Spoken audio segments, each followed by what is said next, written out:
Hello and welcome back to Saber Outdoors. I, of course, am your wonderful host, Mark Alexander, and today we are again back in our basics series, fly rods this time. So guys, we're going to explain how to use this fly rod. We're going to go try and catch some fish with a fly rod, but the first thing you do, you put on some protective equipment. The Ear Saver 3000. You all wonder why I call it that. It is specifically because of this rig. Now, this is a typical cheap Martin rig. You can see I've just got a reel on there. It's not an auto reel. We will talk about those on another day. But what are the basics of this setup, of these setups? So, typically on a regular fishing rod, the handle's back here and then we have a reel up here. On fly rod, it's completely different. Fly rod, the reel is back here, and that is because fly rods are very long. Let me show you. This is not an expensive fly rod, and it is, I believe, 8 foot long. 8 feet worth of rod. That's a lot of rod in order to handle. So what they have is this reel to counterbalance, so that as you're using the rod, you're not trying to have all the weight up here, because that would be very hard. Try it sometime with a regular rod. Just hold at the very end of it down here and try to cast it. It feels weird because it is weird, but these are unique. So usually with a bait caster, with a spinning rod, you are not throwing the line, you're throwing the lure. And the lure is 3/8 of an ounce, or a half ounce, or 3/4 of an ounce. The lure has weight. With fly fishing, the lure has absolutely no weight whatsoever. It is infinitesimally small. Sometimes even difficult to see for the fisherman, nonetheless the fish. But you throw the weight of the line whenever you're using a fly rod, and you do that by stripping more line out and getting it out there. The more line you have out, the farther you throw. What a shock. Now, these long rods, they're usually in sections. I've not seen one that is one piece, although I'm sure they're out there. This is a cheap setup. This is that Martin setup that I bought while I was at Food City, and it has one speed. Now these reels have very little to them. There's no drag to this reel. Now you can easily press on that little thing right there, and you can take this apart and look inside. And these are almost bomb-proof.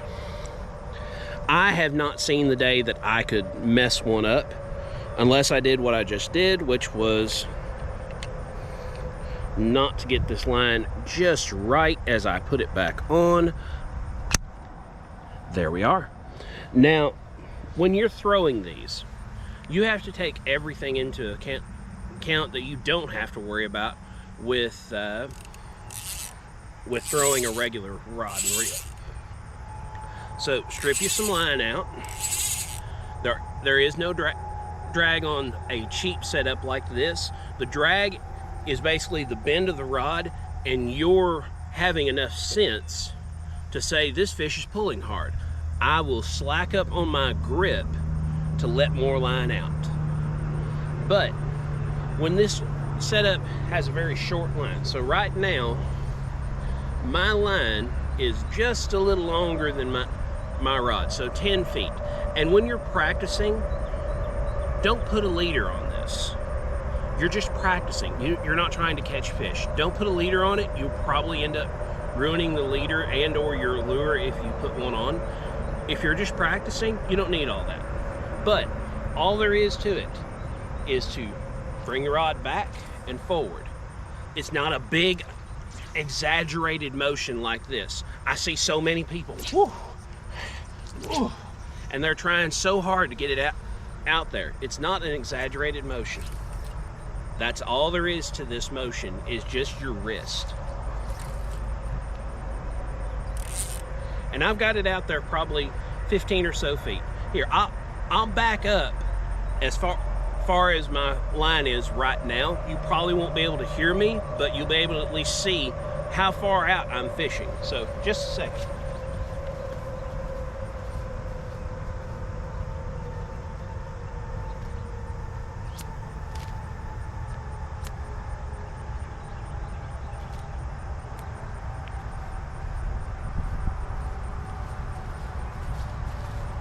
And that is all with just a wrist motion. I'm not doing any special tricks. I'm not trying to do anything extra awesome. But let's get into the basics of how to cast this, because you saw it's just a wrist motion and not even a violent one.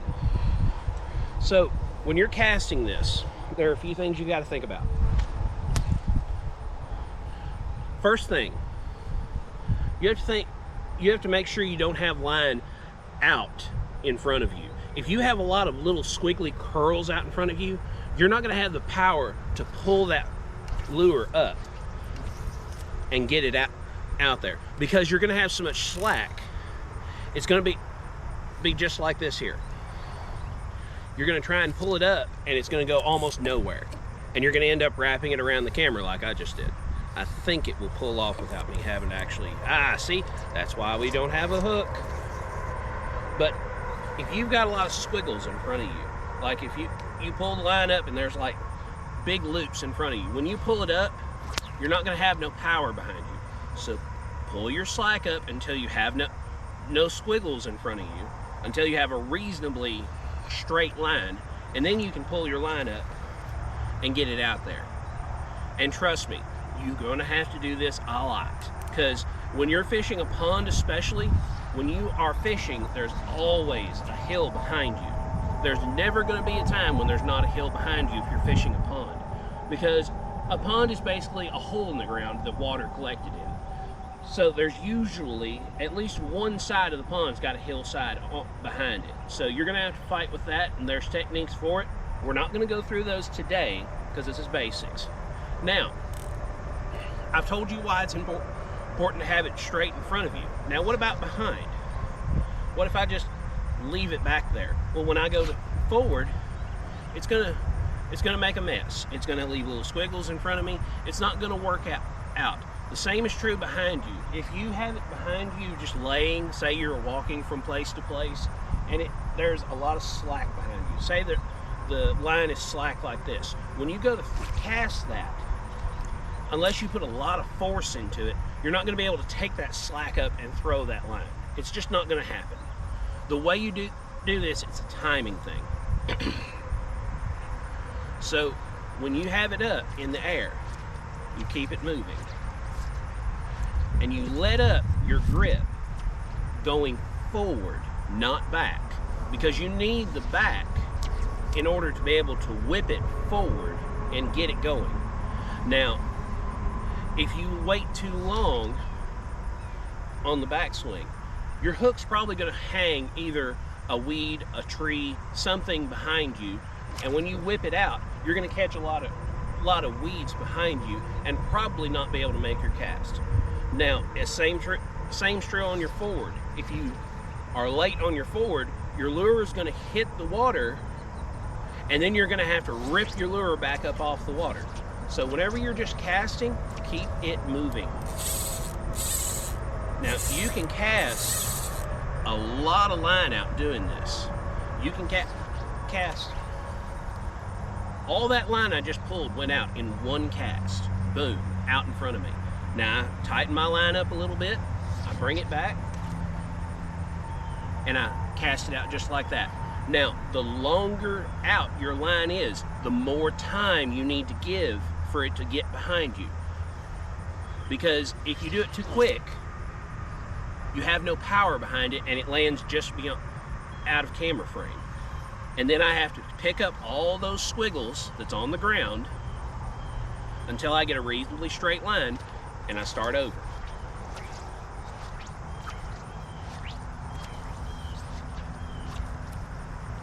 And it takes that long to get my cast back out.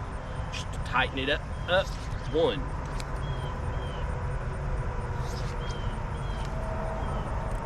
And that's all it takes. Give it a minute to get behind you before you start to cast again. Because I'll show you. I'll back up and let you see the difference between me giving it time and me not giving it time. So this is me giving it the time. So give it about a second. And it goes out straight and beautiful. Now this is me if I don't give it time. It all ends up directly in front of me. Watch. And I'm going to take all my squiggles up.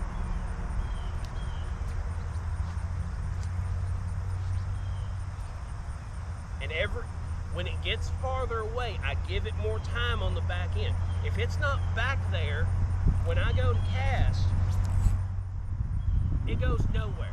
And that's whenever your Ear Saver 3000 comes into effect, because that lure is going to probably fall and may hit you in the back of the head if you ain't careful. But if I just lean over a little bit, I've protected my shoulder, my neck, my ears.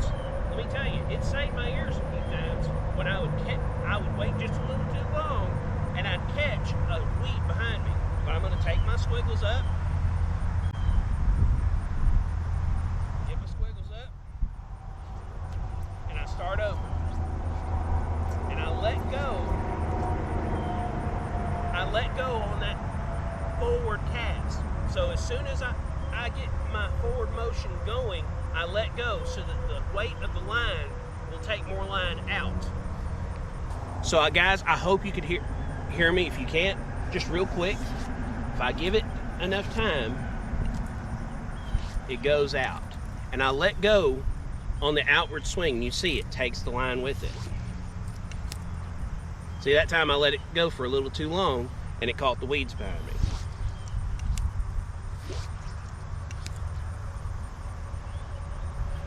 And you can just do this over and over again, and that's way out there. Like here, I'll cast it away from the camera. I'll walk to the end of it, and you'll have to just imagine that there's another 5 feet worth of leader on it. So let me get it up.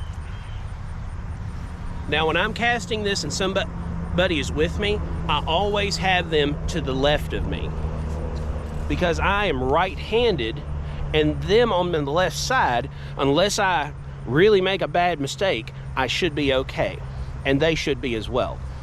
So we're going to cast as if you are with me.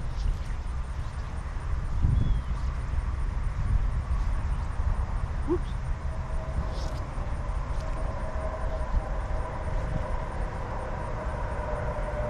It keeps. All right, that's a good cast right there. Let's see how far away that is. So I'm just going to drop the reel right there next to the camera. It's all the way out here, guys. If you can't catch a fish with this much distance, you need to move spots. So guys, that's a lot of basics in order to do this. So we're going to head to the pond and go do this. And we're going to see if we can catch some. And we're going to go over the lures just a little bit. Although they could have their own video, I'm going to give a quick overview of those. Let's go. All right, now, so we're getting rigged up right now. So I'm going to show you the 3 basic types of flies right quick. So first thing is a wet fly. Now, a wet fly is named so because as it gets wet, it sinks. So as you're fishing it, it will sink, and then you give it a little action and it does stuff. So that's the basics of a wet fly. Some wet flies have beads on them so that they sink faster, or they're made for rushing water. I usually don't fish moving water with my fly rod simply because I don't have a lot of moving water in my area that's fit for a fly rod. Most of it's so small that a spinning rod will do the job if I want to do it. Now, the other side is a dry fly, and my popper, which I will show you momentarily, is trying to fly off because I have a little wind. But you can see that dry fly is microscopic, and that's why I keep telling you, you throw the line when you're throwing a fly rod, not the lure. Now, a dry fly is words, I swear I'll get them out. A dry fly is named such because it dries off very easily and is made to fish mostly on top of the water, but eventually it will get wet enough that it will sink as well. Now the third basic type of fly fishing lure is a popper. Now this is either foam or cork of some variety, and it has a hook on the bottom of it and hair out the back. Guys, this is my preferred bait because you can see this side is beat up. Literally the eye is gone from the other side, and I can still fish this. It's beat all to pieces, and I don't care because it still floats, which means it's still a viable fishing lure. But guys, the wind's picking up and it's about to take my lures away, so let me put those away, and I'll talk to you about what I'm using for leader. Okay, so if you are a professional, you hand tie a tippet on the end of your line. I'm not professional, I'm functional. So what I use for leader is just monofilament, and you can see it's just 8-pound line. I just use that. That's plenty good for the purposes that I need. I'm not going after 20-pound salmon. I'm just going after, at the most, I don't expect to catch anything more than a 5-pound bass, and that would be a house on one of these, and a great deal of fun. But instead of tying it on, I have on the end of my setup, let me make sure you can see it, I have, you may or may not be able to see that. I've installed what's known as a no knot on the end of this. Basically, I put an eye on the end of this line so that all I have to do is tie it on just like I would tie my lure, and my line's attached and I'm ready to go. But guys, I'm not going to show me tying up because you know how to tie a lure, I hope. We're going to get out and get into it. All right, guys, we moved ponds. We tried the other pond for a few minutes, but it was really windy at that spot, and this popper that I like using does not fish well when the waves are up. So we came to a different pond, and we're going to use our techniques. So like usual, we've got a hill behind us because we're fishing a pond. It's basically a hole in the ground with water in it. So we're gonna get our lure out, strip us some line out. Now keep in mind, let it out as it's going, and then boom, it'll be out there. Remember that whenever you're doing this, if you wait too long behind you, it's going to hang grass and not cast as well, and you're going to have a bunch of squiggles on the top of the water like that. You have to take those up before you can cast again. And the same's true if you don't give it enough time behind you. Like if I don't give it enough time, again, little squiggles on the water, we'll have to take our slack up, pick it up, get it moving. Give it enough time behind you to get behind you, but don't give it too much time. And that just comes with practice. Guys, you don't get good at anything the first time you do it. So if you mess it up the first time you do it, practice, practice, practice. But we're gonna practice some good fishing and see if we can maybe practice our way into a fish. Oh, that was a good bite right there.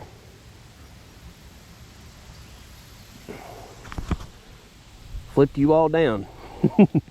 There you are. Oh, got that one. And of course, I get it in a tree. Well, let's go get him. I can hear you over there. Come on up. All right, guys, there's our bluegill. And that's predominantly what I catch with a fly rod. I catch bluegill. But you can see, I don't have him hooked super well either. But it was good enough. But there he is.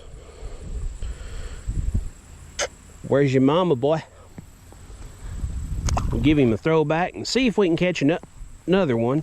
If we can't catch another one, I'll see you at the truck.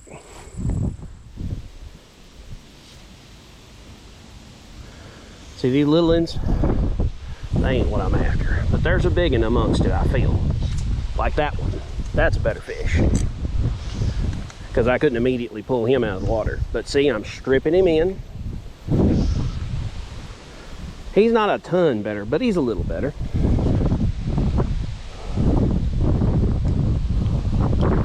We'll get him unhooked. He doubled up on that, and I had him for sure.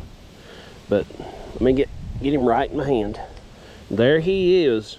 There must be a ton of this size fish in here. Be great for catfish bait, but I don't have permission to take fish from this pond. And when I get the permission to fish a place, I am very respectful of that. I hate people that they get permission to fish somewhere and then they do whatever they want to afterwards. It ruins reputation for the next man that comes to try and fish that property. All right, guys, we're done fishing for the day. We're done fishing for this video anyways. I'm ready to move on to something else. But you can see, using the basics for a fly rod, you can do this. This fly rod setup was not expensive. If you watched the Martin fly fishing kit video, you saw this was 35 bucks to start this hobby. You can start for $35 doing just what I did today. Now, the lure, I used this same white beat to pieces popper.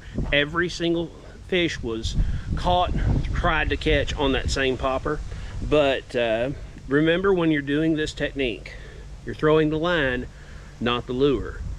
Make sure that if there's squiggles in front of you, you've either tried to come back forward too fast, or you've waited too long and you've hung something behind you. You'll know the difference. You're smart enough to understand that. But when you have that happen, take your squiggles up just like you saw me do in the video and start over casting. And remember, this isn't an exaggerated deal like this. It's just your wrist. Maybe a little elbow motion. That's all it is. You can do this one-handed with a drink in the other hand until you catch a fish, and then you're like, oh Jesus, and then, you know, you got to be on top of your game. Remember, when you do try and catch a fish, thought there was about to be a problem. When you do catch a fish, don't reel, strip your line in like you saw me doing when I caught my fish. Guys, that's all there is to say for this video. Thank you so very much for watching. I'm just going to say the usual YouTube things like share, subscribe, comment. Please ring that bell notification. I'm going to say it twice. Subscribe. It costs you nothing. It means so much to me.